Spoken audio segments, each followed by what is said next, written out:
Welcome to Mindful Chatting, a podcast where therapy meets real life. I'm Kristen, a therapist, business owner, and a lifelong student of what it means to fully show up in our relationships, in our work, and in our healing. Here, we unpack mental health concepts, explore mindfulness tools, and talk through the messy, beautiful, in-between moments that shape us. Whether you're a fellow clinician, a curious listener, or someone navigating your own growth, this space is for you. Let's chat.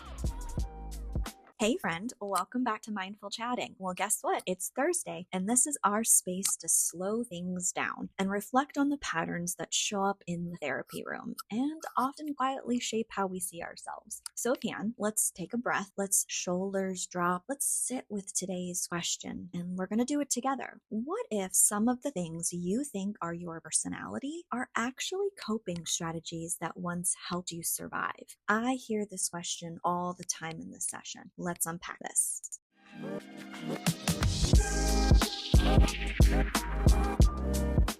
So in session, I'm usually asked, is this just who I am? Because people describe themselves sometimes as like too much, emotionally intense, cold, avoidant, needy, or hard to love. And often those labels get reinforced by diagnostic language or our family dynamics or relationship patterns. But from an attachment lens, many of these traits didn't start as your identity. They started as adaptation. Attachment styles develop in response to what our safety, our availability, and the consistency of that. They're not character flaws, they're actual survival strategies. And here's where things can get confusing. Certain attachment styles can look like personality traits. So for an example, an anxious attachment can look like being too emotional or clingy, where an avoidant attachment style can look like being independent or detached. And a disorganized attachment style can look like being inconsistent or confusing. And over time, these patterns get internalized. So instead of saying, this is how I learned to stay safe, people start saying, this is who I am. And that's where self-blame creeps in.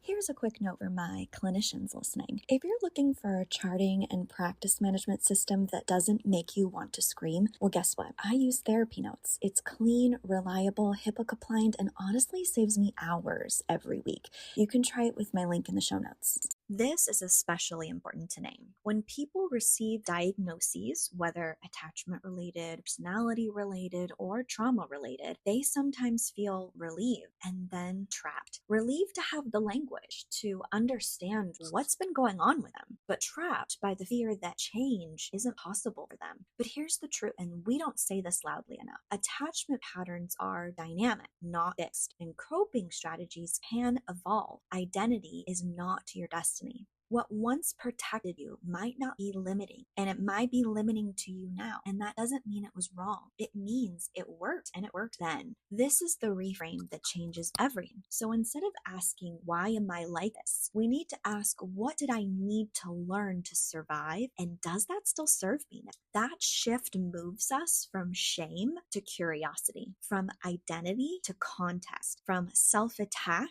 to self-understanding. For any clinicians tuning in, if insurance billing is the part of your practice that drains your soul, Headway will be your best friend. They get you credentialed, send you referrals, manage your billing, submit your claims, all the stuff none of us went to grad school for. It's free to join, and honestly, it's been a huge support for therapists who want to take insurance without drowning in the administration part. My link is in the show notes if you want to check it out.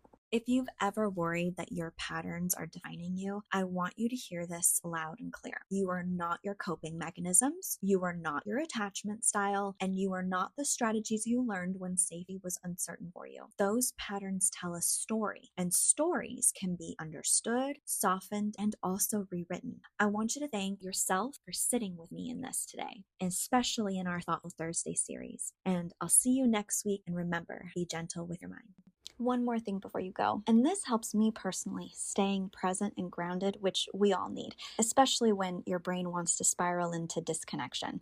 Me too. It's Brain FM. It's musically designed to help ADHD brains, well, really anyone's brain, focus, relax, or sleep, and I use it almost daily. If you want to try it, I've dropped my link in the show notes. And if you're looking for planning tools or ADHD-friendly resources, I'll keep a list of my favorite links in every episode.